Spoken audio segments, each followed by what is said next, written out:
What is going on, Sports Wars? We're here. We're live on a Monday night for Monday evening quarterback week 6.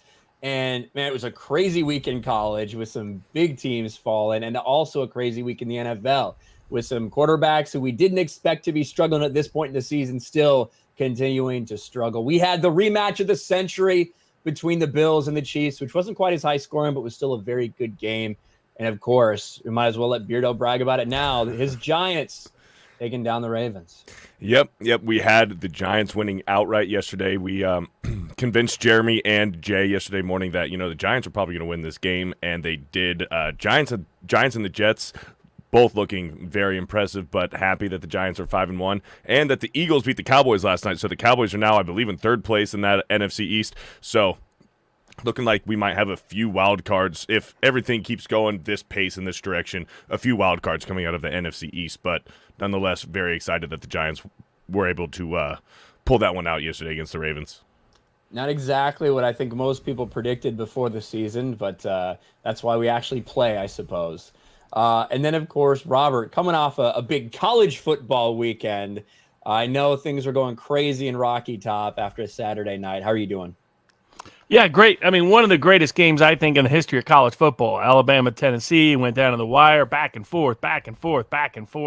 Crazy crowd, over 100,000 plus. People that were there said from the media said it was the loudest crowd they'd ever seen in a college football game, and this includes people like Josh Pate and others who have been to many games. The craziest atmosphere. I think the field goal post ended up in the river, in the Tennessee River. So it was that kind of righteous game. Literally last second play, field goal gets tipped. And the kick still makes it all the way over because he kicked it hard enough to get through the hands of the Alabama defensive lineman. Unlike when Mount Cody stopped it some years ago to stop Tennessee from winning at Alabama. So a great game. Some other good college games out there as well. I think the big surprise of the NFL is that the two elite quarterbacks, Tom Brady and Aaron Rodgers, have been very up and down this season, losing to some teams that, at least on paper, are bad teams. While some of the teams that were presumed to be bad are decent. Atlanta, I think, I don't think Atlanta's failed to cover the spread yet this year in the NFL. Beat 49ers outright up as big underdogs. And a lot of people that had some teaser bets or some survivor picks, a lot of them were tied to the Packers or the Bucs, and both of them got swamped last week. Yeah, I mean, we may as well start with this Green Bay team. And Aaron Rodgers, I think there were questions about what would happen this season. Beforehand, there were questions about commitment. We weren't quite sure. And then he says, nope, I'm good to go. I don't necessarily have the team I want. I don't have the receivers I want around me, but I'm good to come back and play for the Green Bay Packers. That's what he committed to doing. And it just has not looked in sync. There's no real other way to put it. And when you have the Green Bay Packers at Lambeau Field getting beat by, 17 points to the New York Jets. Now, granted, a Jets team that's looked solid this year at times, whether it's been Joe Flacco or Zach Wilson at quarterback, but I'm not sure who expected that. And I thought they had a new special teams coach in Green Bay. They're still getting punts blocked for touchdowns. I mean, it's like, that's not good. So I think, that game was a real shocker. I mean, them coming off a loss to the Giants. I mean, now they've been swept by the two program teams from New York that were supposed to not be good this year. Lost and did so either at home or at a neutral site in back-to-back weeks. It is showing some toll not having the receivers that he needed. I mean, there was, you dig into the data, Zach Wilson didn't exactly light up the scoreboard. It was very much a reflection of Green Bay having its own problems. But so I wouldn't rush to the window to bet the Jets to win the Super Bowl just yet. The Giants have looked much more consistent than the Jets have. But this is the second win on the road. They beat Green Bay, then they beat Cleveland early in the year in that crazy comeback. But yeah, it's that, and then the same with Brady. You dig into the stats of that game. Like the Packer game, you dig in the stats. The quarterback rating tells you Green Bay should have won easily. Yards per play tells you a different thing because of what was happening in Green Bay on the ground. Not being able to run the ball has been a big problem for Green Bay this year. But you look at the Tampa game, Pittsburgh legitimately beat them by every statistical metric, including quarterback rating, thanks to your Chicago boy, Mr. Trubisky. I've been trying to tell people forever, Kenny Pickett is not the answer. I don't think Mitch Trubisky is the answer there either. But Mitch Trubisky is better than Kenny Pickett, and I think he did prove it yesterday. after Kenny Pickett ends up going out. A lot of those problems on Green Bay's offense were partially or mostly A.J. Dillon's fault. You paid Aaron Jones all this money to be your every down running back, and you have A.J. Dillon, who, yes, he's supposed to be this, workhorse third down back who, your power running back. And he fucking sucked yesterday. Several drop passes, he had a fumble in a crucial spot back in the Packers' own territory. So, and they were keeping him on the field. They were keeping A.J. Dillon on the field when he was just dropping balls. And Aaron Jones was just on the sideline. It was super bizarre to see that. And yet Rodgers doesn't look like himself at all. I think he just needs to get a fucking haircut. His hair looks terrible. But, yeah, the struggles on the Packers offense is very apparent. Yeah, it's definitely looked bad for them. And listen, as a Chicago Bears fan, I'm all about the Packers continuing to struggle. I don't really have a problem with that. But when you look at some of the point totals they've put up, right, against the Vikings, that opening game, 7 points. 7 points to the Vikings is what they end up putting up. They only put up 14 when they go to play Tampa Bay. Mitch Trubisky can put up more than that. Or sorry, I should say the Steelers can put up more than that. And now you have another, 10-point game against the Jets. It's clear this offense just clearly is not on the same page. And right now it's setting up for the Vikings, isn't it? Setting up for Kirk Cousins and the Vikings to really take control of the NFC North. Now, again, it's just the first 6 games of the season, so anything can happen for sure. But it doesn't look great up in Green Bay. And I, for one, am very happy about that. Why don't we take it down, though, to Tampa Bay? Because we were just talking about Tampa Bay, an 18-20 loss. And they don't even score a touchdown until, I think, the fourth quarter right at the end, and they fail on that 2-point conversion. But just settling for field goal after field goal as Tom Brady looks frustrated as hell with that offense right now. And a team that, if you hold a team to 20 points, with Tom Brady, you expect to be able to win that game. Right? That's what the Tampa Bay Buccaneers should be expecting. I don't know if they should have given up that many points to a Steelers team like that, but they did. But they just could not get it done once again. Yeah, Robert has talked about that very dramatic drop-off in quarterback play for these quarterbacks at the end of their career. And Tom Brady yesterday was the first game where I noticed he simply did not have the arm strength. Several underthrown balls in the dirt, balls at his receiver's feet. He did not look like the Tom Brady that we're used to. And even before, in the few first games of this season, his arm strength was there. But yesterday it was very bizarre. Several underthrown passes. Yeah, and I would just say it's something to continue to watch. Like when Peyton Manning was coming off one of the greatest seasons in the history of the NFL, and it was towards the end of that next season that he suddenly started to drop off. And in the last season he played, it was not there anymore. Yeah. And so and he managed to, ride his defense to making smart decisions to get to the Super Bowl and win it, and wisely closed it out. You wonder whether Brady at times kind of knew that there was aspects of that when he retired last year, that there's, the little kinks were starting to pop up maybe towards the end when he's putting up all those stats. He would know that better than anybody if something's a little bit off. But yeah, yesterday was not a great showing for Brady. That was a legitimately, like, you look at Rodgers, statistically Rodgers put up a decent stat. He got drop balls. He didn't get some big completions that he normally gets. That's about it. It wasn't like the ball wasn't there was no lack of zip or anything else. Right. Whereas with Brady, at times yesterday, as you note, that he looked like a different Tom Brady. Mm-hmm. And the question is that going to continue, or is it just a hiccup in Pittsburgh? Yeah.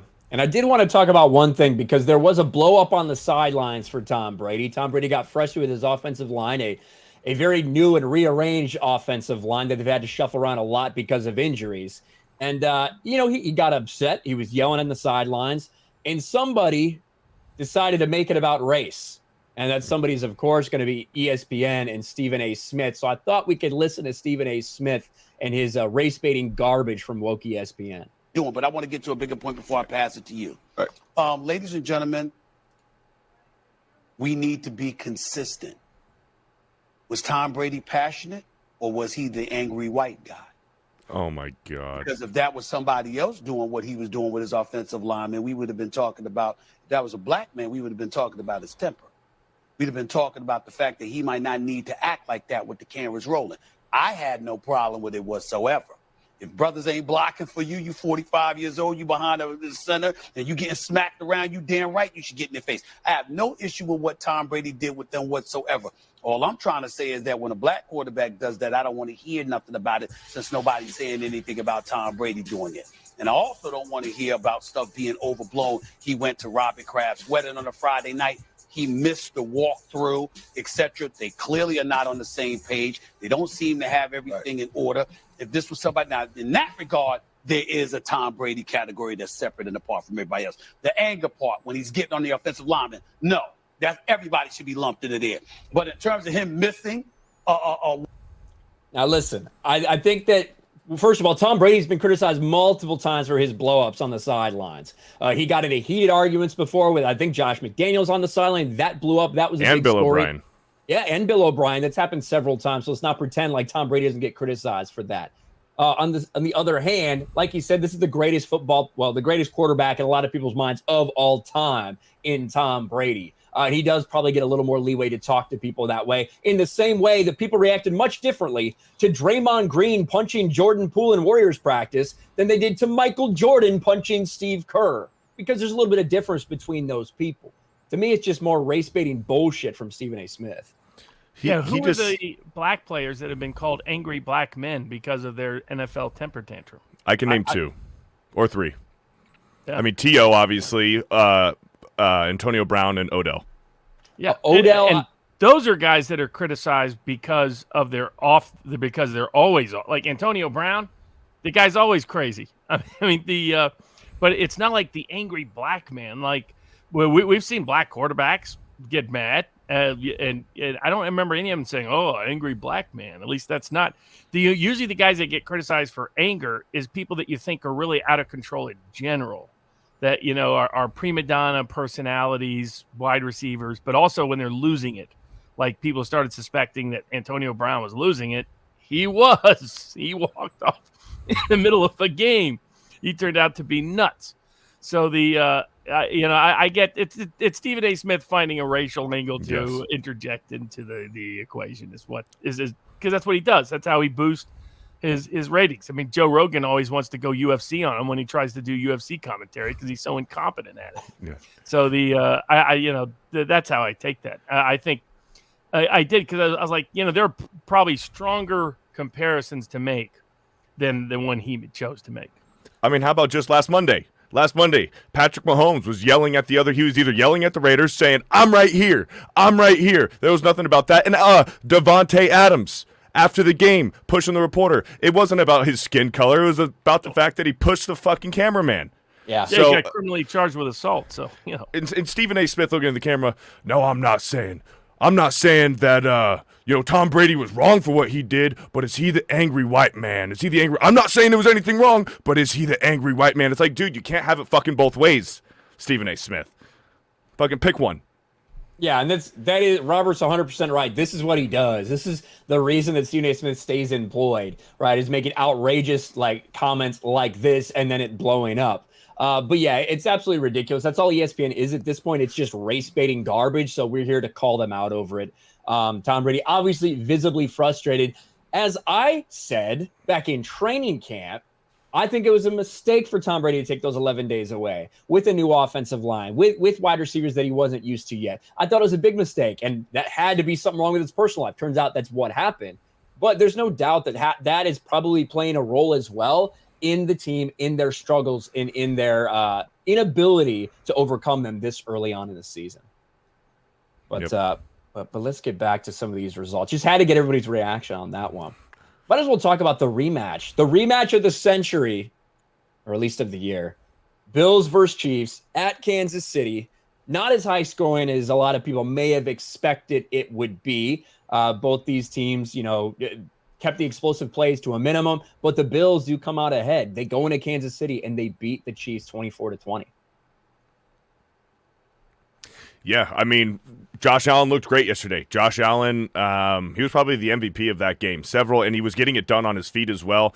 These two teams, I mean, we'll probably, hopefully, see these teams meet again in the playoffs, just depending on how the seeding and everything works out. But, I mean, this is I don't know. A lot of people considered their matchup in the playoffs last year the true Super Bowl of the two best teams in the NFL. Yeah, we got the Rams and the Bengals last year in the Super Bowl, but that playoff game last year was probably like the true Super Bowl. So hopefully we get another matchup later on in the season between these two juggernauts, because they play each other great and they know each other very well at this point as well. No doubt. And the defenses adjusted really well, which was interesting to watch from last year. And from really the last 3 games have been high scoring before this one. So that was interesting to watch. Buffalo up, Kansas City up, then Buffalo comes back and closes out the deal, and impressive fashion to win that game in Kansas City. So far the Bills have lived up to expectations, above my expectations for sure. But public expectations that they're the best team in the league.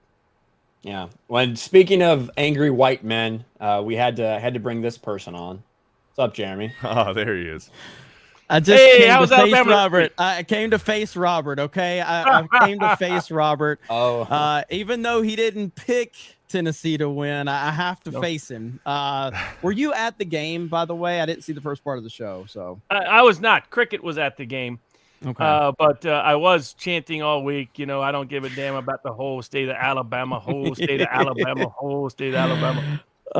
Great game, fantastic game. It really was. I texted you like in the third quarter, and I think Bama was leading when I texted you, and I said, win or lose, this is what SEC football is all about. Like the atmosphere, even the television product was incredible. Like when they kept taking those overarching shots of the stadium, and you could feel the energy there. It was incredible. And the reason Alabama had 17 penalties was because of the Tennessee fan base. They confused Alabama. Alabama couldn't hear themselves think. And it was truly a special event. Like, I'm not going to forget that game for a long time. It really was something else. One of the greatest in the series.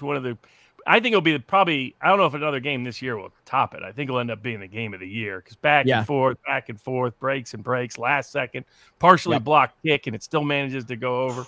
Did you see how close that kick was? Like, holy shit! And the defensive lineman almost repeated Mount Cody, because he got part of his hands on the ball. That's why it does that weird flip. Yep. And that kid kicked the ball so hard, probably because he was scared to death, that's how it stayed just enough to go over that post. He's probably gonna pull it. He probably tried to kick it so hard he was gonna pull it if somebody didn't hit it.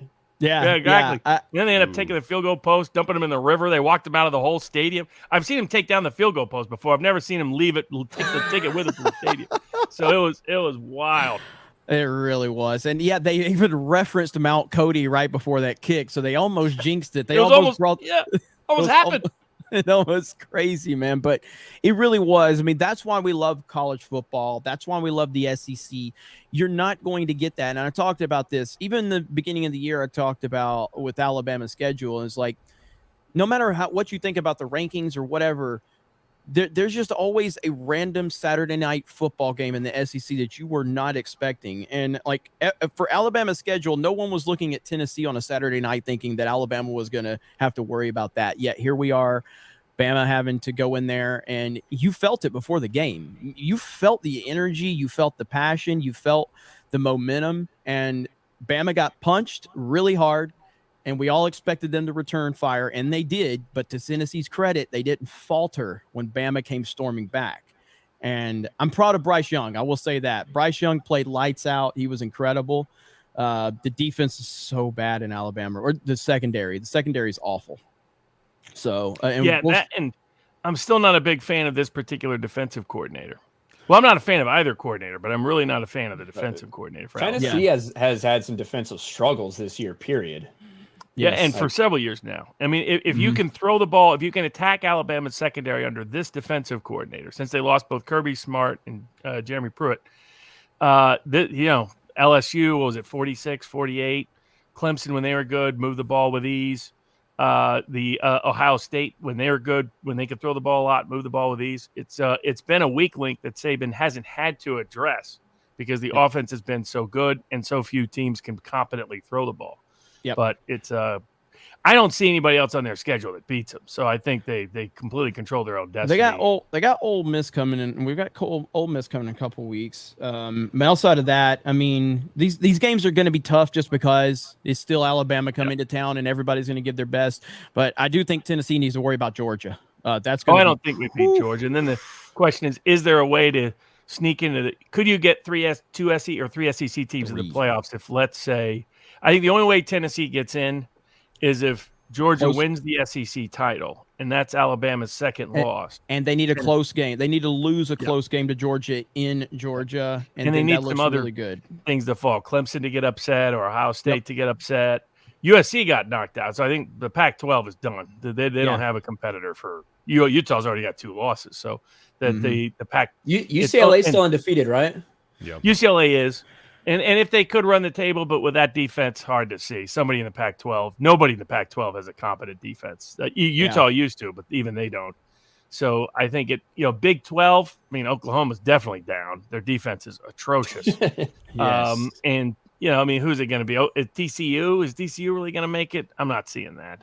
The best thing that could happen from this is if if 3 SEC teams make it, that'd be apropos. I mean, that's the real. If you were putting the best teams in, 3 of the 4 are going to be from the SEC. Yes. Well, we're not going to have to ask that question in Much a year longer. or 2. Yeah, that's true. Yeah, it'll be great when there's 12. I like. Hey, we have this at lower levels of college football, so.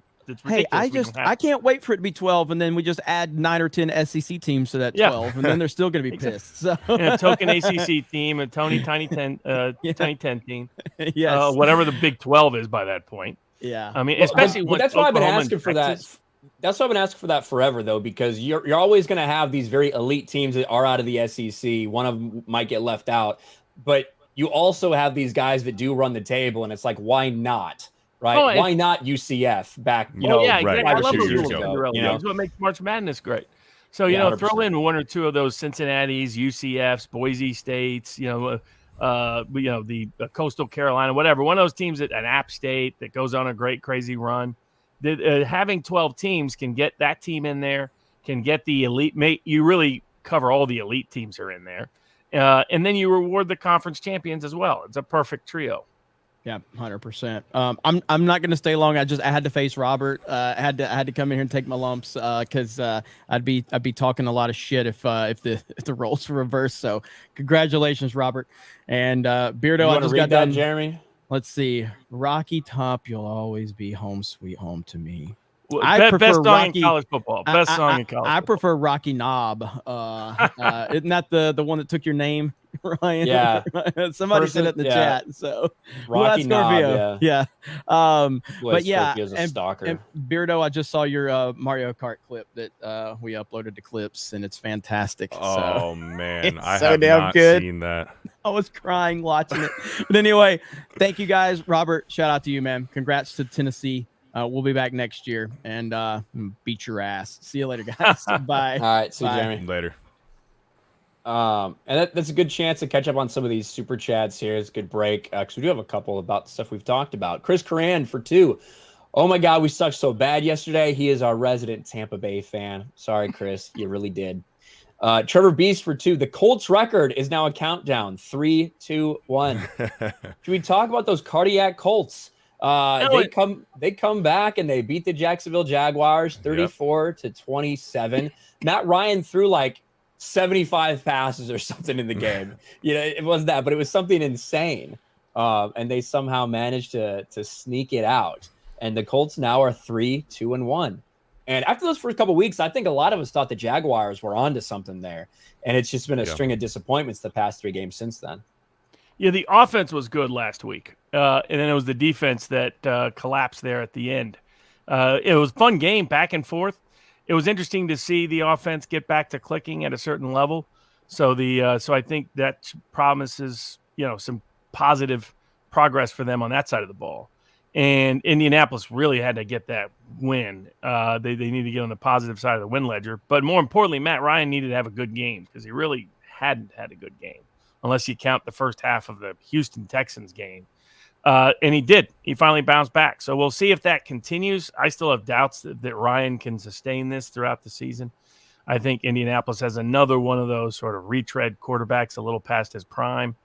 But yeah, good win for the Colts. And but there was some light in the clouds for the Jags because of their offensive performance.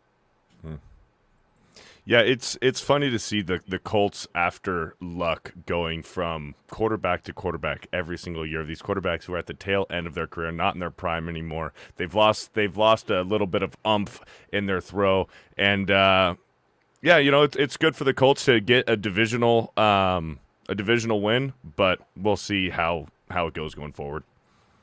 Yeah, like I feel like the sudden retirement of Andrew Luck just really threw off everything that the Colts had planned for years, Yep. And I was an Andrew Luck fan. I do think he disappointed in some ways, but also like I think that he was a victim of circumstances there when they're like, "Hey, Andrew, why don't you do a 7-step drop and throw 4 seam routes?" You know what I mean? Just over and over and over again. And you're either gonna get sacked or we're gonna gain 25 yards.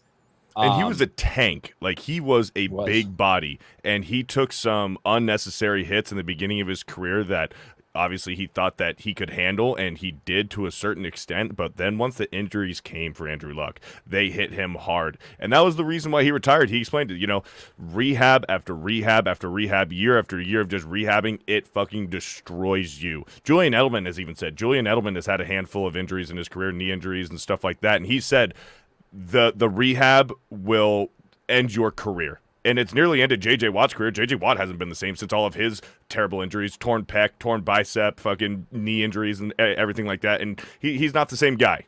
So, yeah, unfortunately, injuries plagued Andrew Luck, but, man, was he exciting to watch in the beginning of his career. I loved him. I loved one of my favorite clips of Andrew Luck is 2 clips from him at Stanford. Neither of them were quarterback plays. One was when he threw a pass and it got stripped, and he came in there like a linebacker and just took out, I think it was a USC guy, just took somebody out, leveled him. You're like, holy cow, this dude's a quarterback. And then another was he like split out wide or something happened, and it was a bad throw to him, and he had a one-handed catch on the sidelines. We were like, this dude's a fucking athlete. Oh yeah. Yeah. I know he's not an athlete. That Chicago Bears receiver that couldn't hold the ball when it crossed the end zone. We had another atrocious night game, and it looked like the Bears win it. He throws the ball. He's got it right there, and he just can't hold it right past on the last play. I was like, oh, my. I'm going to blame Justin Fields for that because it's a bad fucking throw. Yeah. Like he let him out of bounds. He had him dead. He had him easy. He's so bad. Guy was open by 3 yards, no problem. And instead of putting the ball in a normal area where any average NFL quarterback would throw it on an out route like that, Justin Fields throws it, makes him like go back into the defender. That's the reason it got bobbled. Like, it's because he had to jump into the defender, and that fucking the motion dislodges the ball, and he can't hang on to it until he comes down. And yeah, it's Justin Fields, man. And there's a lot of Chicago Bears fans that are Justin Fields apologists out there. I wish Justin Fields was good. I wish he was fucking great. It'd be the most incredible thing, but he's just not. He has some big limitations. And it's funny hearing Richard Sherman say basically the same thing that Ryan Fitzpatrick did about him in the post game. And Ryan Fitzpatrick gets labeled racist, where Richard Sherman says, why are you making this guy throw the ball? Get him out there. He runs a 4.4. Just let him run the ball. Well, but Ryan Fitzpatrick is the racist. Ryan Fitzpatrick's like, hey, listen, Justin Fields isn't a pocket passer. He's good on his feet. So maybe he should, extend the plays, run outside of the pocket, get something, pick up that first down, chip away at the first downs until you get down there. And then everybody just lights up Fitzmagic for that opinion when it's the right opinion. Also, Fitzmagic said this too, this regime that is the brand new regime in Chicago, they didn't draft Justin Fields. They weren't the one that traded away and traded up to get Justin Fields. Yeah. So they're trying to make Justin Fields work in their system that they want. And hey, this could possibly be Justin Fields' last year in Chicago. Doesn't quite fit the system. They can go out and maybe get a vet or somebody that does fit their system, or draft or draft somebody. But Ohio State quarterbacks have had a very bad track record of being successful in the NFL, and unfortunately, it looks like Justin Fields is adding to that statistic of being not a very good Ohio State quarterback. And I think, people forget he got benched. He failed to win the QB competition at Georgia to a QB that never made the league. You look at Fields, he fit that Ohio State offensive system. And those college system QBs, a lot of them just don't translate to the NFL. They don't develop the kind of skills you need for an NFL QB. A lot of times they're thrown to wide open people because of a talent differentials combined with their scheme. I mean, Tennessee is this way. Like, I like Hendon Hooker. I don't think he's ever going to start in the NFL. If you looked at him, there's a reason why he didn't make it at Virginia Tech. What is you've got a great scheme at Tennessee that in college can mask deficiencies and maximize ability. In the NFL, you have tiny little windows. You have no opportunity for that. Though I will say, I never bet that the quarterback whisperer would be Pete Carroll, given the way Geno Smith is playing. So, I mean, that's like, you compare how Russell Wilson is playing tonight. We'll see if the under curse for night games continues, because that game was ugly in the Washington-Chicago game, 12-7 or whatever it was. It was Yeah. what we We'll expected, see if it was though. ugly tonight in L.A. Yeah. Which, by the way, Carson Wentz is out 4 to 6 weeks with a broken finger, so I bet that makes Ron Rivera happy. Who's the backup? Fucking gotta- I know. It It's can't gotta be the that dude number from Old 4 Dominion, string right? PJ Walker. I got the Carolina job because I used to play for Matt Rule at Temple. I mean, that guy was. Didn't they only score 3 offensive points yesterday against the Rams? They got a return for a touchdown. Yeah, it was bad. It was bad. He didn't score a single offensive touchdown. It's like, oh my goodness. Well, and then But- Robbie Anderson got kicked off of the field. By the way, Robbie Anderson, I never understood the fascination with Robbie Anderson. He's a skinny little guy. He looks like a rapper. He looks like Snoop Dogg out there, just a skinny little runt, and he's running his mouth to his interim head coach. Got kicked off of the sideline, kicked out of the game, and then they traded him away to Arizona just earlier today. Yeah, he did get traded after maybe an that was a smart move by altercation. Robbie Anderson. It's like everybody's gonna be thinking, "Oh, I got a crap coach, I got a crap program. Hey, if I could just cuss him out, maybe I'll get." Now Arizona, of course, lost again. You know, the Kyler Murray up and down, but he does get DeAndre Hopkins back this week. He gets DeAndre Hopkins. Now they lost Hollywood Brown. He went down. I think he broke his foot or something yesterday. So that's one of the reasons they also traded for Robbie Anderson. I do think Robbie Anderson probably fit in better there with, people can actually throw him the ball. But CMC is looking to move him as well. They're taking trade offers for Christian McCaffrey. So It's a fire sale. It's going to be a fire sale he in could there. be in a Carolina. game changer for somebody to pick. Yeah, him well, up, where though. would you? I mean, obviously, I always think the Chiefs, but other than that, where if you're Christian McCaffrey, where are you really going to excel? Where do you want to be traded? Chiefs, Bills, Tampa. Yeah, I was gonna say Buccaneers. I mean, I guess you go to Packers too. Ooh, Like Rams, Cam Akers. The Rams could you really use them? Yeah. Cam Akers is out, so the Rams could really use CMC. Yeah. Yeah, and he'd be a good fit in that system. I mean, basically any good offensive system that could really benefit from a running back. Well, are the Seahawks in first place in the NFC West? I haven't checked, but they may be. I think so, because the 49ers, I mean, the 49ers have lost to a few pretty bad teams. They've won some crucial games. They beat the Rams just a few weeks ago, but they've lost to, Atlanta yesterday. Everybody's 3-3 except for the Cardinals, who are 2-4. Well, and the Seahawks running back just went down last week with a broken leg, so CMC Rashad could Penny. fit. He could fit in Seattle as well. Yeah, there's a lot of interesting options. My question would be, what's the value there? Because typically trading a running back mid-season, you're not going to get a ton of value for that. Christian But his McCaffrey's not a contract- normal running It back. depends on the contract too. He agreed to like $1 million. That's all. It's like, what inspired that cheap contract? I mean, I get because of the injuries, I presume. But and tonight will be interesting. I got a lot of money. I got the Broncos were my pick last against the spread as my the free bet. So I'm hoping they pull it. I got like a bunch of teaser bets tied to the Broncos. So I'm hoping Russell Wilson actually shows up in this one. Man, you're a brave man, Robert. You're a brave man. indeed. Betting on Mr. Invincible, or what do he call himself? Oh, God. Russell Wilson's one of the most cringe human beings alive. There's no doubt about that. Yep. Taylor Heineke is the guy I was thinking of. Taylor Heineke is the backup the at XFL Washington. guy. Oh yeah, that's the No, backup. he's not the XFL. Taylor Heineke He played played in the XFL. When the XFL before COVID, and then the COVID shut down the XFL. Taylor Heineke was in the XFL. But he's Taylor been- Heineke. what? a dozen games. He's played a good bit for Washington. Taylor Heineke came in that playoff game and almost beat the Buccaneers 2 years ago. It was when Fitzpatrick's last year in the league, he broke his femur, I think, or very early on in the season, and Heineke actually did pretty well for them, and they almost beat Tampa in that COVID year. Yeah, I didn't think Taylor Heineke played XFL because maybe it was that USFL. They had that. He was in a different league. That league, that the only thing the only thing that survived was having a camera in the middle of the field. Yes, that dynamic camera angle. Yeah. Let's see. Signed with the Minnesota Vikings. The I didn't AAF mind the name thing. The uniforms. He hit me or something like that. Wasn't one of them or what? Something like that. Yeah, it's taken me this fucking the XFL thing. He may have played in the XFL for a season, Beardo. You're right, but it won't. I won't even go to it because it won't take me to the XFL thing without saying your connection's not private. So I can't go check stats for XFL.com. But yeah, Taylor Heineke, who did play at ODU, who I think a lot of people have wanted him there. A lot of Commanders fans have wanted him there. So they'll find out what it looks like. They will for sure. Taker 610 for 2. Can the Seahawks win the NFC West? Is Geno legit? Not yet sold that Geno's legit. But his stats have been solid. I mean, like Cooper Rush looked good until really last week against the Rams. He didn't look good, but they won anyway. And then didn't get going much until late against the Eagles. The people going nuts at the end were the people who had money on the game because the line was 6.5. So if the Cowboys kick a field goal there at the end, they cover, and I guess they missed the field goal.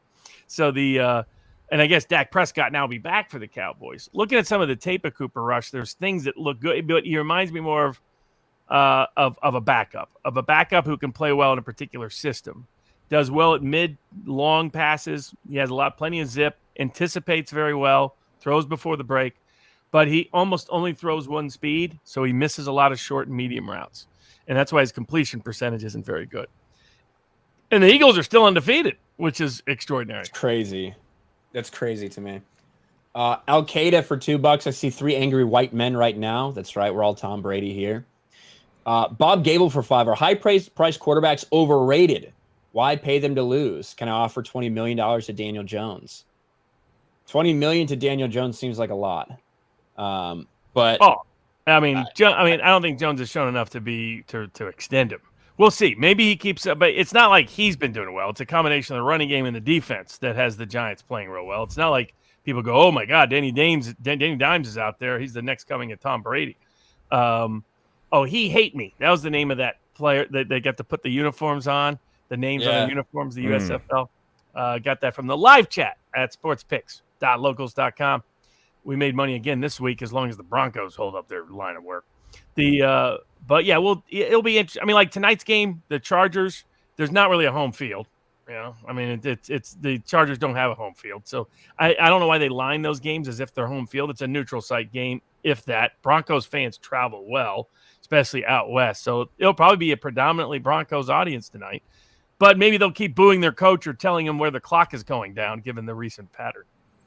I think for Daniel Jones, being a Giants fan, if they do go to the playoffs, whether they win the division or not, if they get a wild card, I do think you extend him. I think you extend him. I don't think that there's anybody in the draft that I would rather have that you're instantly going to rebuild. You're instantly going to rebuild unless you have a guy that perfectly fits this system. But I think that this regime in New York believes in Daniel Jones. They just want Daniel Jones to be a game manager. They don't need him to put up all these crazy stats. They don't need him to rush for 100 yards every single game. They just need him to be a game manager and win them games. And if they go to the playoffs, I don't see how you don't re-sign him. I don't want to restart with a Bryce Young because personally, as great as Bryce Young is, or as people think he is, I don't think he's NFL caliber, or at least starting caliber. I think Bryce Young is probably a glorified backup. He'll be a backup. He'll make probably like $60 million, just like Blake Bortles and Chase Daniels has their entire career. I don't think Bryce Young is a starting quarterback in the NFL. I don't want to restart. I don't want to start with the rookie. I'd rather extend Daniel Jones. Yeah, I saw Bryce Young play at the Texas game, and my read on him was he'd be a good backup. Yeah. That his best trait is that he's completely unfazed. It doesn't matter what's happening around him. The guy is total cool. Like an Eli Manning type? Yeah, exactly. Like he was just. I feel like Daniel Jones is like an Eli Manning type, though. Yeah. Oh, like and he's almost like an Eli Manning clone. Yeah. Except he can run. Just almost kind of retarded looking white guy, Daniel Jones. Just always with a dumbass look on his face. But Young will like often lock in on one guy and things like that limit that offense from being as explosive as it could be. Though if he hadn't been out there last week, that would have been a blowout game given the way that was developing because Alabama's defense was not able to handle any kind of competent creative passing attack, which again they mostly haven't now since in about 5 years. They haven't since Jeremy Pruitt left. And Kirby Smart before him. But yeah, I'm hoping the game is at least on paper tonight would be like preseason. You thought tonight would be a great game. Two high scoring guys, Justin Herbert, Russell Wilson, explosive creative offenses, interesting defenses. Chargers got a lot of injuries on defense. It does look like Herbert's back to normal mostly last week against Cleveland from the rib injury, but you never know for sure. And then, but I think there's a lot of pressure on Russell Wilson. Really needs to bounce back this week. Otherwise, the problems are going to start cascading quickly. It's been a long time. It's been like 11 days or something since that last performance. So it's kind of gone out of people's minds a little bit. But if he has another bad one in prime time, God, stop putting the Broncos in fucking prime time, please. What more excuses is he going to come up with now? It was because it was the lat injury. Oh, I've been shit this year because of the lat injury. I'm going to go fly to L.A. real quick, get shot up a little bit, do a little quick procedure, but I'm ready to play a week later. I'm ready to play a week after that. So if he keeps playing poor, Russell Wilson being Russell Wilson with his, multi-personality disorder or whatever you want to call it, him being fake as fuck, what kind of excuses is Russell Wilson going to make in the Russell Wilson camp? Yeah, he needs. Sure. That's why there's no better way to shut people up than just get out and perform well. Yeah, he needs that as much as I think more than any quarterback in the league right now. He needs to perform up to the $250 million contract he got. Absolutely. And the final result: Taylor Heineke was indeed signed by the XFL and never played a snap. Let's go. I knew he played for the Battlehawks, right? Well, he never played, but he was signed by the St. Louis Battlehawks, and he never played a snap. I had a feeling. So there you go. That's the official consensus. Chris Cran for 2. Fear the Horned Toads. Yes, old TCU. Jeff Atkins. Yeah, great comeback. They got that in overtime. I had the under. They got totally screwed by the double overtime. But credit. I mean, look at Sonny Dykes. All the man does is cover. He's done that for many years, no matter which program he's been at. Goes to TCU, and they're the top of the Big 12 right now. People who had them as like 20-1 to win the conference, looking darn good. They're in great shape to do it. It'll probably be a team like Iowa State that should have beat Texas last week in Texas as 17-point dogs. Statistically, they way outperformed them. Their NFL caliber receiver got so excited at the end of the game that he was so wide open, he jumped in the air for a pass he didn't need to, and then dropped it, coming down. All you had to do was wait, catch, turn around, walk in the end zone. Iowa State wins. And he'd had up to that point a really good game. Alan Lazard was an Iowa State guy back in the day. But yeah, I mean, Big 12 is just down. Yeah, a lot of people were pumped about Utah beating USC, but really that means the Pac-12's out of the playoff contending competition again. Yeah. I was rooting for USC to pull it off because I would have loved to see USC run the table. Just what that means for college football. Some very terrible calls in that USC game, by the way. Terrible calls against USC, and Utah just barely sneaking away with that 2-point conversion. Give old Kyle Whittingham credit. Going for 2 at the end there. Making it a do or die. Most coaches would play conservative. You're at home, play for OT. He didn't, and he pulls out the win, which shows he didn't have confidence that he could keep pulling it out. It's not a traditional Utah defense. Solid offense, but not a traditional Utah defense this year, and that got exposed pretty consistently by USC. But, I mean, I think USC will beat UCLA. I think UCLA will probably lose another game. So Penn State showed that they are not. Manny Diaz, you bring him up from Miami, and he doesn't know how to defend the run game. I mean, Michigan ran all over him. I mean, almost 300, 400 rushing yards, some crazy stat. I was shocked that Michigan took it that hard to them. I thought that Michigan would handle them, but was it 41-17 or something? They just fucking dominated them. Yes, completely. I mean, basically, the Big Ten is just it's a 1-game schedule for both teams, Ohio State and Michigan. It's that one game, And you already have the media trying to talk up, well, even whoever loses, maybe they should make a playoff. It's like, come on. No. They've played nobody. Penn State's turned out not to be very good. Who else in the Big Ten is any good? Minnesota goes into Illinois, big favorites, gets whooped by Illinois. Illinois is in the top 20, I think. Illinois. I mean, yeah, Illinois is like 24 or something like that. And Illinois did beat them, but yeah, Illinois is like 24 in the country somehow. I think Purdue even lost Indiana, which is terrible. Purdue had State gets off the snide, upsets Wisconsin. So much for Jim Leonard's coaching career at Wisconsin. If he doesn't fix it fast, same set of problems they've had earlier in the year. So I just see Big 10, Big 12, Pac-12 once again kind of weak. ACC getting a little bit better, but Florida State was mostly out of that game with Clemson. Tried to come back with a few plays late in the game.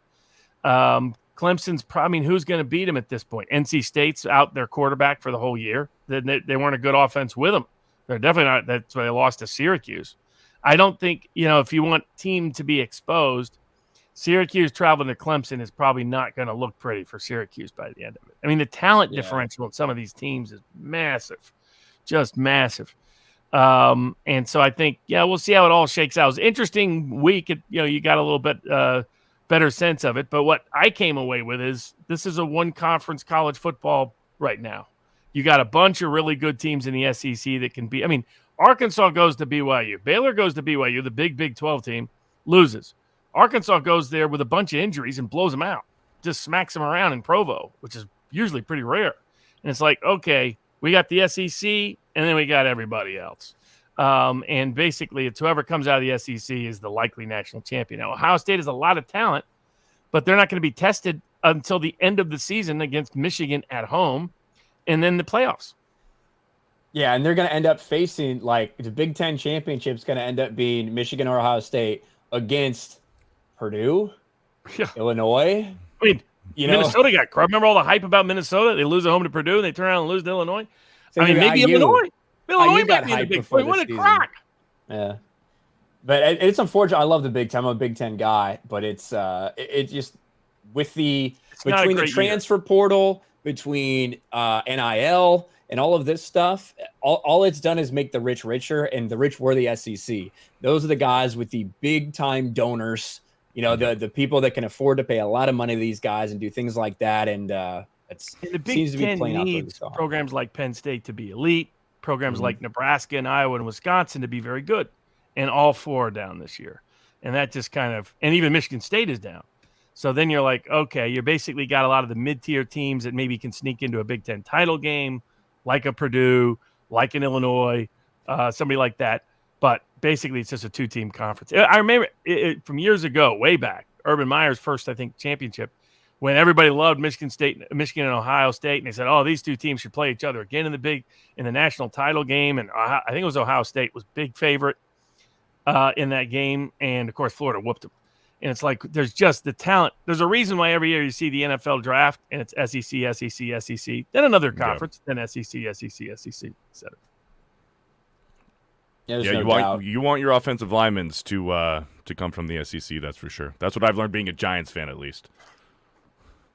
Yeah, well, it's just a level of competition. Every week is a team that can beat you unless it's Vandy. Every week somebody can beat you in the SEC, which is not quite where the Big Ten is right now. That's kind of true in the mid-tier of the Big Ten, but only because they're not good teams this year. Yeah, they're all kind of mediocre, and that is the problem for sure. It's probably the worst year for the Big Ten I've ever seen. At least that I can remember in recent memory. Because you either had at least Wisconsin, Iowa, or Nebraska. One of the three was good. Maybe not elite, but at least good. And usually Penn State was, banging on the door. To have all four of them be is not. It's how Illinois is now ranked. Now, the team that's most overrated, Ole Miss. Ole Miss will not be in the top 10 2 weeks from now. In fact, I don't think they make it even close against Alabama. Alabama's weakness is its secondary. Ole Miss's defense got exposed last week to Auburn, of all people. Auburn, that has no offense, was moving the ball on them all game long. In fact, outplayed them statistically from a yard per play perspective. But what Ole Miss loves to do is run the ball. That's Alabama's strength. The only teams that are going to catch Alabama are teams that can throw the ball. And look at who they have left. Ole Miss doesn't do it well. Mississippi State does, but in that short passing offense. Alabama's never had problems with that. Kentucky shut it down last week and won as a straight-up dog. LSU, Jaden Daniels, does he really scare you with any consistency? Auburn obviously doesn't really scare you. And then with Ole Miss, they're not a good passing team. I think Alabama's going to coast into the SEC title game. Now, they now have to win that title game to get into the playoffs because of the loss to Tennessee. I don't think Tennessee will be competitive with Georgia. Georgia has not had the defensive problems that Alabama has had under this defensive coordinator. So I'm not overly optimistic, but I'll take the win against Alabama. We could lose the next 50 games. I'm still happy. We mentioned the Tennessee-Alabama game. We talked about that when Jeremy was on, but I needed to ask you, Robert, what do you think about this? About Tennessee football crowdfunding their goalposts? That's great. That's great. That was just a beautiful. For anybody that hasn't ever been, you go to Rocky Top Neyland Stadium, and you see this sea of orange descend onto the stadium. So the closest comparison I've seen is Lincoln, Nebraska, when that sea of red. But yeah, you look at that, it is just this one massive sea of orange. Part one. And part two is they're all singing Rocky Top all night long, all day long. They're just ready to roll. They did beautifully shot. They did fireworks after the game was over. They had beautiful camera shots of like drones around the stadium. That's where you get a lot of these shots from. That stadium goes straight up. It's like almost 110,000, I believe, were there last night or Saturday night. And if you're at the edge, you're right at the edge. It feels like an old Roman Coliseum. Like you could just fall over and you're, going for a ride. So it's one of the greatest college football forums. I recommend, regardless, you don't have to be a fan of Tennessee.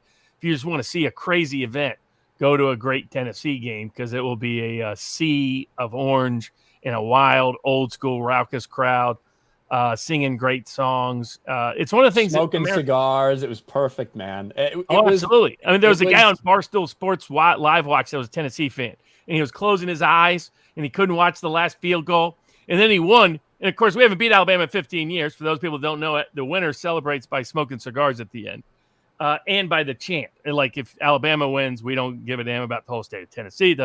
If you win Tennessee, we don't give a damn about the whole state of Alabama. You say that 3 times. You say, we're from Tennessee. And then you light up the cigar. This guy was so excited. He was jumping up and down, hugging everybody. He tried to hug the Alabama fan. He wasn't having any of it. And then he had the cigar, and he had it in the wrong way because he had no idea. He was like, "How do I do it? I've never done this before. How do I do this? Do I need to cut it? Do I have to cut it? Do you have a lighter?" And he was totally unprepared. Yeah. Completely, because we've gone 15 years without winning, so we had no excuse. It was just unused cigars, and so but it was great fun to watch that guy. That was a classic version of that. Was your Tennessee fan all across the state. Everybody was pumped for this game. I was more skeptical. I thought it was going to be harder to win this than it turned out to be. I thought Alabama's defense, frankly, would be better than it was. And I didn't think the crowd would get to him as badly as it did. Now, that was the wildest crowd that those players have ever heard and that most people have ever heard. It was on the only game I know that's comparable in Tennessee football history is the 1998 home game against Florida that went to overtime. That crowd was pumped. That crowd was wild. That crowd was crazy. That crowd screams and goes nuts. If you want to see a version of that, there's a YouTube highlight from the 2004 game where the kicker mixed the extra point against Florida and then made a 50-yard field goal. And you can see in the camera that the whole stadium is shaking because of the outcome of the game. But that's one of the greatest games, just if you're a football fan, one of the greatest games ever. You can watch it a couple of times and enjoy it because it's fun, it's dramatic, it's back and forth, it's high scoring, comes to the last second. It was great. It was awesome. It was back and forth. The energy was unbelievable, like you said. There's nothing in the NFL that can ever match a 100,000-seat college football stadium. It just doesn't happen. And, I love the NFL, and I would rather watch the NFL personally. But when it comes to the emotion of the game, nothing beats college football Saturday nights.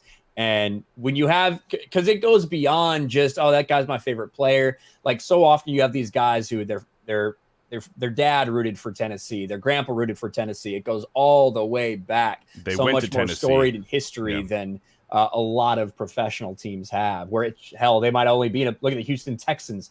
Have only been there for a handful of years in the grand scheme of things. Right. So it's awesome. I did think it's funny though that they set up a GoFundMe to replace that, and they funded it in a day, $150,000. That's what they're asking for, and that's what they got. That's ridiculous. It has to be expensive as hell, because they broke. And they need to get it done quickly. They need to get it put back in the ground, redo all the concrete work, and everything. Put that thing back in there quickly. Yeah, because they got a home game. It's homecoming, I think, this Saturday against UT Martin, small school. But yeah, there's a game coming up Saturday. I also wanted to. I couldn't remember that nickname for Russell Wilson, but since you got some money tied to this guy tonight, I just wanted to give you a reminder who you're betting on, Robert. The chat was saying Mr. Unlimited. Hey guys, Russell here. Yes, the typical boring. Yes, Russell, the robot Russell, the one you guys love to know. Real exciting. Yeah, I'm real exciting. But anyways, everybody has to have an alter ego, right? And I've been thinking about what my alter ego would be, and I think I have an alter ego. His name's Mr. Unlimited. Yeah, you got to be unlimited. You got to have a thought process of being unlimited. So when people ask you, what you're thinking about or what you want to do in life or where you want to go, you got to be unlimited. Tell them I'm unlimited. You know what I mean? So when they ask you certain questions like, who brings you motivation, Russell? Mr. Unlimited. Who's your role model, Russell? Unlimited. Who's your go-to person for advice, Russell? They think Pete Carroll, they think this person, think that person. Love you, Pete, but it's Mr. Unlimited. Mr. Unlimited. Yeah, he's not the best marketer in that sense. No, he gets a lot of ads though between these Subway sandwiches and everything. Because he's got a quick, likable panache. And he won the Super Bowl, came back, made it, lost that second Super Bowl, last play of the game, one of the last plays of the game. But he definitely he's not someone who necessarily is authentic. Isn't necessarily what you think of when you think of Russell Wilson. You think of planned, prepared, protected. But now he's the one who made this deal. He's the one who wanted this coach in. He's the one who wanted a news site. He's the one who said, I'm the next, Tom Brady, effectively. It's now time to put up or shut up. I'll respect even a LeBron James if he puts up. It's like, okay, I might think his politics are crap, but if he goes out and dominates, I'll give the man his due. Russell Wilson needs to dominate, and if not, the noise in Denver is going to go sky high. Yeah, it certainly is. I know that for sure. Jeff Atkins for $5. The Cowboys sucked on offense last night. See you in a couple weeks. Jeff Atkins wants to bet me on the Bears Cowboys game, which I think the same week as the Orlando meetup here, which is next week, I guess. So yeah, we might put some money on that, Jeff. The Cowboys certainly did look bad.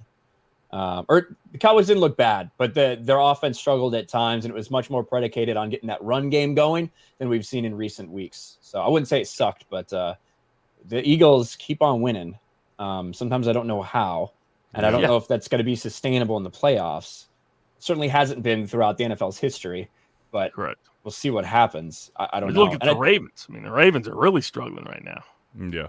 And I think when you look at Justin Fields, for the people that are like, well, don't force him into a system, let him do what he does best. It's like, okay, well, we've seen that in the NFL, and it can win you some games, and it can even get you to 9-7 or 9-8, 10-7 now, whatever it may be. But is there long-term success there? I think that's the question, and I don't think we've seen that yet. Lamar Jackson might be the longest test subject we've had on this, and it certainly isn't ending necessarily great for his first 5 years in the league.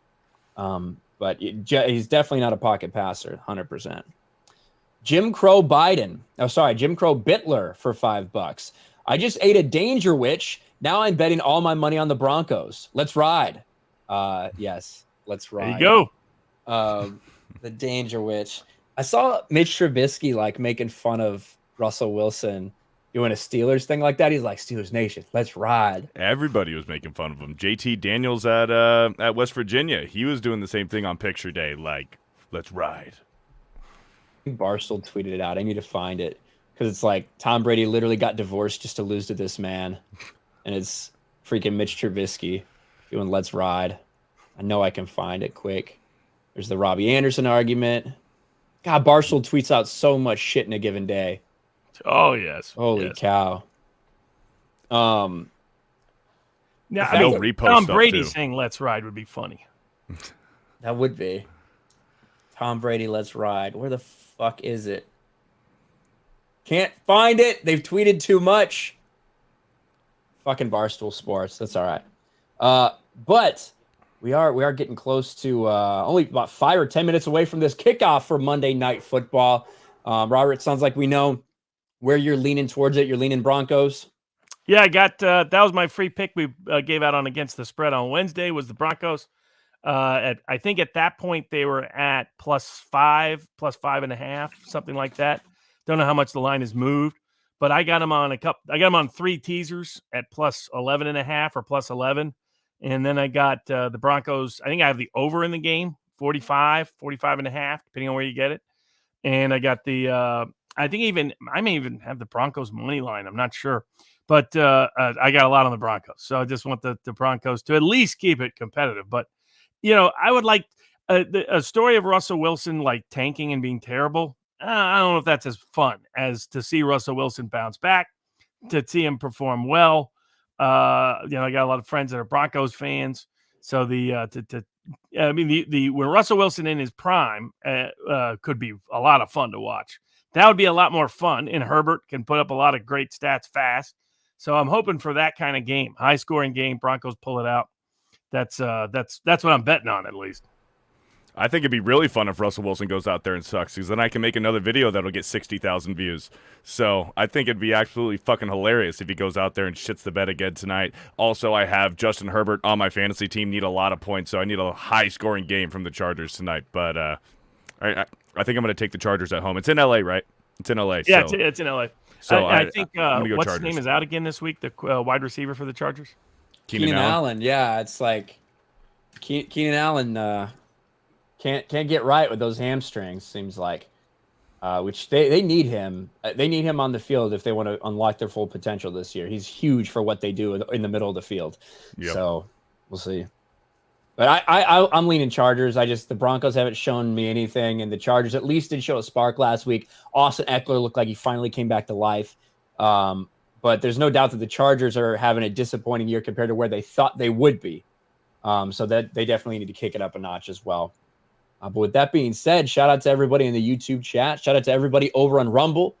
We appreciate you guys. Thanks for hanging out for the whole hour of Monday evening quarterback. We'll be right back again next week, same time. And we will be here on Wednesday for Against the Spread with the guys from sportspicks.locals.com, giving you everything you need to know, all the previews for the big games that are coming up in the NFL and in college football. Until then, we will talk to you later.